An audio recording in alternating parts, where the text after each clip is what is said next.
السلام علیکم پیارے بچوں، آپ کیسے ہیں؟ آج ہم کہانی سنیں گے د کی۔ ایک زمانے کی بات ہے، ایک چھوٹے سے گاؤں میں د نامی حرف رہتا تھا۔ د ایک بہت ہی دلیر اور دیانتدار حرف تھا۔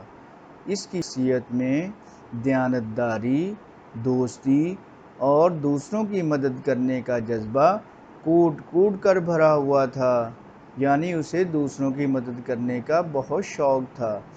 گاؤں میں ہر کوئی د کو پسند کرتا تھا، جیسے پیارے بچوں آپ کو ہر کوئی پسند کرتا ہے، کیونکہ وہ آپ کی طرح ہمیشہ دوسروں کے کام آتا تھا۔ جب بھی کسی کو کوئی مشکل پیش آتی، د فوراً وہاں پہنچ جاتا اور اپنی دلیری سے اس مشکل کا حل نکال لیتا۔ ایک دن گاؤں میں ایک بڑا مسئلہ پیش آ گیا۔ گاؤں کا جو کنواں تھا، گاؤں کے کنویں کا پانی خشک ہو گیا اور سب لوگ بہت پریشان تھے۔ د نے فوراً اپنے دوستوں پ پانی، چ چمچ، ک کنویں کو بلایا اور مل کر مشورہ کرنے لگا۔ پیارے بچوں، آپ کے بھی اچھے اچھے دوست ہیں نا؟ د نے کہا، ہمیں مل کر ایک نیا کنواں کھودنا ہوگا، اس میں پانی بھرنا ہوگا تاکہ گاؤں کے لوگ پانی پی سکیں۔ سب نے د کی بات مان لی اور مل کر کام کرنا شروع کر دیا۔ د اور اس کے دوستوں نے دن رات محنت کی اور جلد ہی ایک نیا کنواں کھود لیا۔ بچوں، آپ کو پتہ ہے کنواں کیا ہوتا ہے؟ کنواں زمین کے اندر کھودتے ہیں، پھر وہاں سے پانی نکلتا ہے۔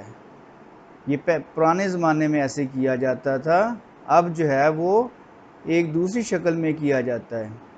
پیارے بچوں، جب کنواں کھودا گیا تو پ نے پانی بھرا، چ نے چمچ کی مدد سے پانی کنویں میں ڈالا۔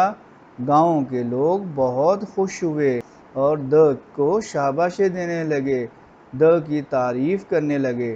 انہوں نے کہا، ہمیں فخر ہے کہ ہمارے گاؤں میں د جیسا دلیر اور دیانتدار حرف رہتا ہے۔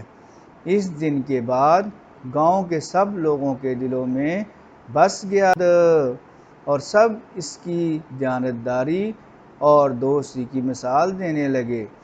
یوں د نے اپنی دلیری اور دیانتداری سے گاؤں کے لوگوں کی مدد کی اور سب کے دلوں میں اپنی جگہ بنا لی۔